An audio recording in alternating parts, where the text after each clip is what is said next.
అందరికీ నమస్కారం.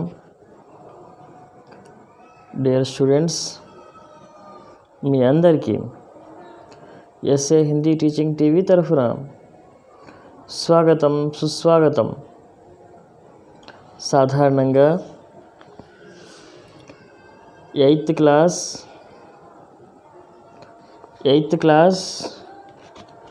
Second lesson,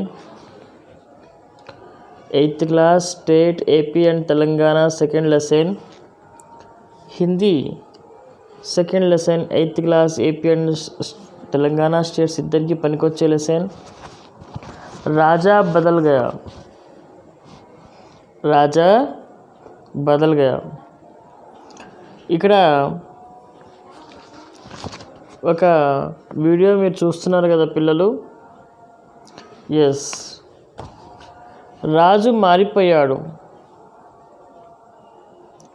రాజు ఏంటి, మారిపోవటం ఏంటి, అసలు ఏం జరుగుతుంది అనే విషయాల్లోకి వెళ్తే, లెసన్లోకి వెళ్తే తెలుస్తుంది. बच्चों, जो दूसरा लेसन है राजा बदल गया, राजा कौन है, राजा क्यों बदल गया है, ये सब के बारे में हम जानकारी ले लेंगे लेसन में. उससे पहले हमको एक चित्र के बारे में मैं बताऊंगा. పిల్లలారా, సాధారణంగా మొదటి పేజీలో ఏ విధమైనటువంటి చిత్రం ఉందో లెసన్లోకి వెళ్ళే ముందు ఈ చిత్రం గురించి కొంచెం డిస్కస్ చేసి తర్వాత లెసన్లోకి వెళ్ళిపోదాం. ఇక్కడ మీరు అందరు చూశారు కదా. ఎస్, ఇప్పుడు నేను దీని గురించి మాట్లాడబోతున్నాను. జ్ఞాన్ సే దునియా బదల్ సక్తే హై. ఒక కల్లి గ్లోబ్ ఉంది, ఒక కల్లి పుస్తకాలు ఉన్నాయి. ఒక అబ్బాయి చేతిలో ఒక కల్లి బుక్స్ ఉన్నాయి, ఇంకో కల్లి దునియా గ్లోబ్ ఉంది. గ్లోబ్ ప్రపంచానికి సంకేతం, బుక్స్ జ్ఞానానికి సంకేతము. మరి బుక్స్ అండ్ గ్లోబ్ రెండు కలిపి మరి ఏం చెప్పదలుచుకుంటున్నాడు? జ్ఞాన్ సే దునియా బదల్ సక్తి హే అంటున్నాడు.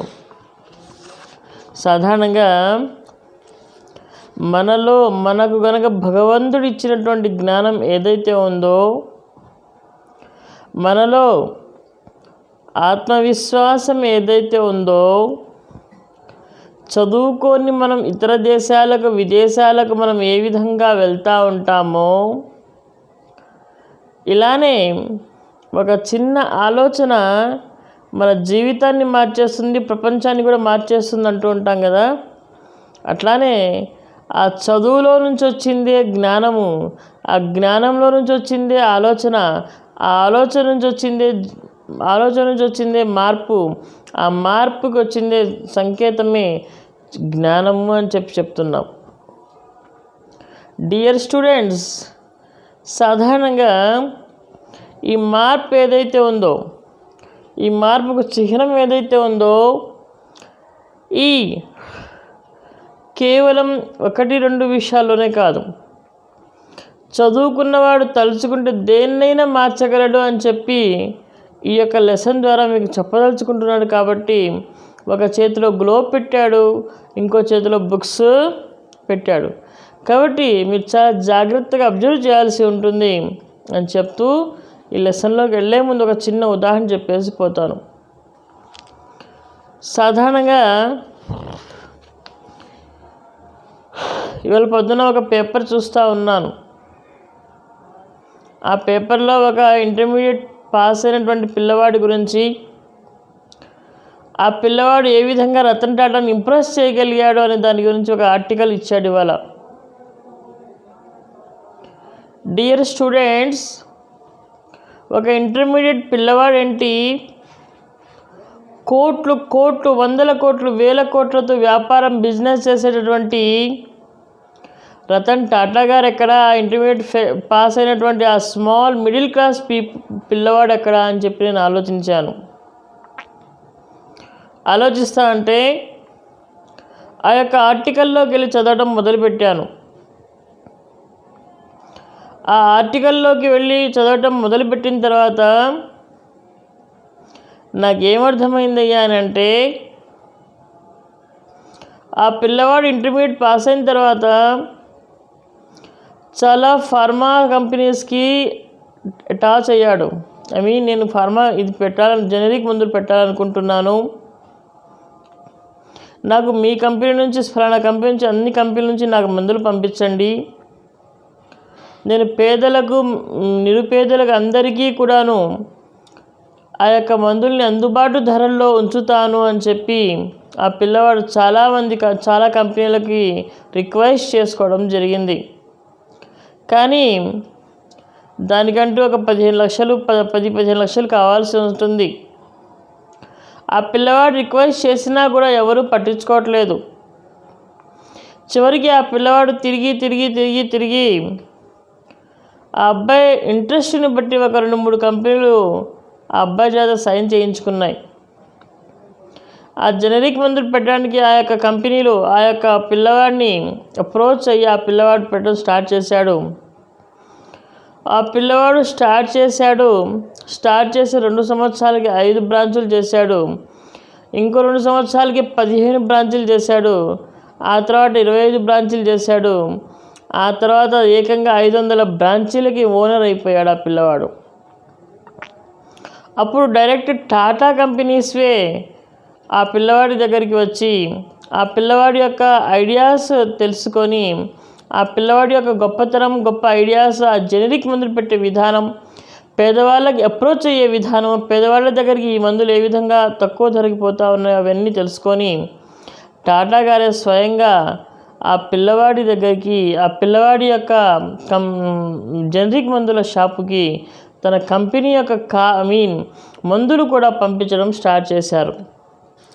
ఒక్కసారి ఆలోచించండి, ఆ పిల్లవాడు ఇంటర్మీడియట్ పాస్ అయ్యాడు, ఆ పిల్లవాడు జనరిక్ మందులు పెట్టడానికి చాలా ట్రై చేస్తూ ఉన్నాడు. తిరిగి దాదాపుగా 10-15 లక్షలు ఖర్చు పెట్టుకుంటే కానీ ఆ మందులు జనరిక్ మందులు తయారు చేయడం, ఆ షాప్ పెట్టుకోవడానికి అవకాశం లేదు అని చెప్పి తెలిసి వాళ్ళ పేరెంట్స్ మధ్యవర్గీయులు అయినా సరే వాళ్ళు ముందుకు వస్తారు. వాళ్ళు పెట్టిన తర్వాత ఆ అబ్బాయి తెలివితేటలతోటి దాన్ని డెవలప్ చేసుకుంటాడు. డెవలప్ చేసుకున్న తర్వాత టాటా అంతటి వాళ్ళు కూడా ఆ అబ్బాయి యొక్క పెట్టినటువంటి జనరిక్ మందులకి ఆ యొక్క షాప్కి మరి మందులు డైరెక్ట్గా పంపించడం జరుగుతుంది.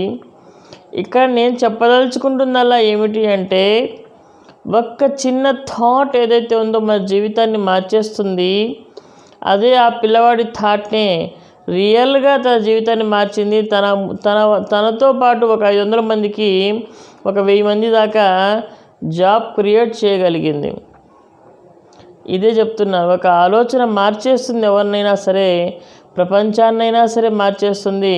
చదువుకున్న పిల్లవాడి, జ్ఞానం ఉన్న వాళ్ళ ఆలోచనలు ఎంతో పనికొస్తాయని చెప్తూ ఈ యొక్క లెసన్లోకి వెళ్ళిపోతున్నాము. రాజా ఎట్లా మారిపోతాడు, రాజుగారు ఏ విధంగా మారిపోతాడు అనే విషయంలో మనం డిస్కస్ చేద్దాం. అర్థమైందనన్నా? Very good. ఇప్పుడు లెసన్లోకి వెళ్ళిపోతున్నాం. एक लड़का था, उसका नाम राजेश था. वह जंगल में जा रहा था. एक लड़का था, उसका नाम राजेश था. वह जंगल में जा रहा था. रास्ते में उसे एक सोने का सिक्का मिला. वह सोचने लगा, वह सिक्का मेरा तो है ही नहीं, इसे क्या करूं लेकर. जाने किस बेचारे का सिक्का यहाँ गिर गया है. अब ना तो इसे रख सकता हूँ और ना ही फेंक सकता हूँ, क्या करूं इसको.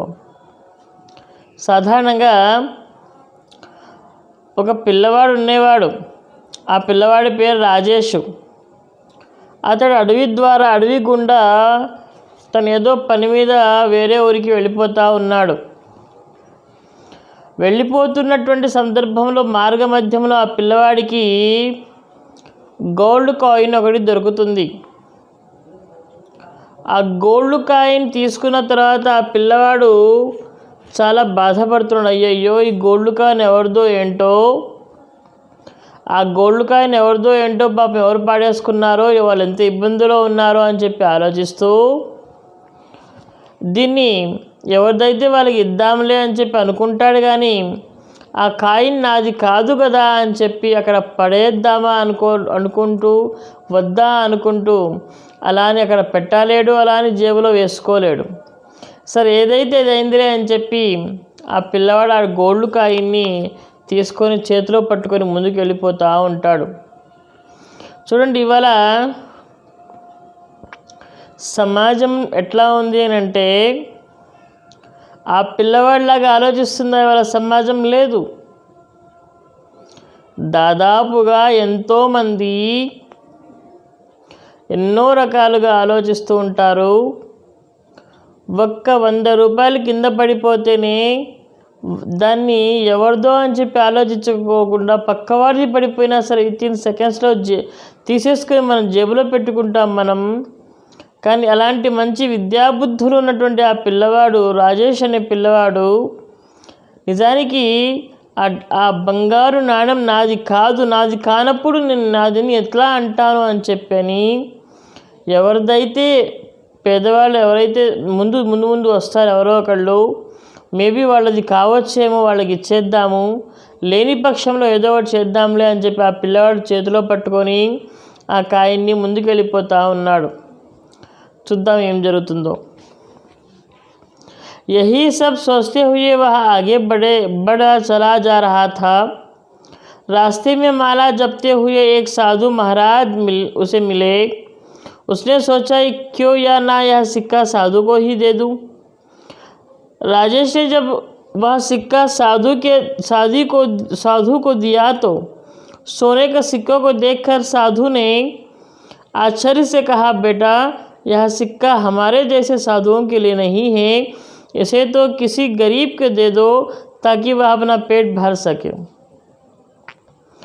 సాధారణంగా ఆ పిల్లవాడు ఆ యొక్క గోల్డ్ కాయిన్ తీసుకొని ముందుకెళ్ళిపోతూ ఉన్నాడు. అంతలోకి ఒక సాధువు గారు కనిపిస్తారు. సాధువు గారు కనిపించిన వెంటనే రాజేష్ అనే పిల్లవాడు ఏం చేస్తాడయ్యా అంటే ఈ గోల్డ్ కాయిన్ ఆ సాధుగారిదే కావచ్చు కదా, సాధుగారికి ఇద్దాంలే అని చెప్పి ఆ పిల్లవాడు సాధుగారి దగ్గరికి వెళ్ళి, సాధుగారు మీ చేయి చాచండి అంటాడు. ఏంటి నాయనా అంటే ఈ బంగారపు నాణెం చూస్తాడు. సాధుగారు చాలా భయపడతారు, ఆశ్చర్యచకితులు అవుతారు. నాయనా, ఈ బంగారపు నాణెం నాది కాదు, ఇలాంటి వాటితో మాకు అవసరం ఏంటి, మాకు ఇలాంటి వాటితో అవసరం లేదు కదా, పూట కింద తింటాం తిరుగుతూ ఉంటాం కదా, మేము ఎప్పుడు ధ్యానంలో ఉంటాం కదా, మాకు ఇలాంటి కాయిన్స్తో అవసరం లేదమ్మా అంటాడు సాధువు గారు. దానికి ఆ పిల్లవాడు ఏం చెప్తున్నాడో వినండి. సాధు కి బాత్ సున్కర్ రాజేష్ ఆగే చల్కర్, సాధు గారు ఏం చెప్తారు, ఇది మాది కాదమ్మా అని చెప్పి ఎవరైనా పేదవాళ్ళు ఉంటారేమో ఆ పేదవాళ్ళకి హెల్ప్ చేయమ్మా అని చెప్పి అంటాడు. साधु की बात सुनकर राजेश आगे चला तो उसने देखा कि किसी राजा की सेना चली जा रही है। इतना बड़ी सेना को देखकर वह सोचने लगा कि ज़रूर कोई बात रही होगी जो राजा अपनी सेना लिया जा रहा है। उसने एक सैनिक से पूछा, भाई, आपके राजा इतनी बड़ी सेना लिए कहाँ जा रहे हैं? సాధారణంగా కొంచెం సాధు గారి మాటలు విన్నాడు ఆ పిల్లవాడు. కొంచెం ముందుకెళ్ళాడు.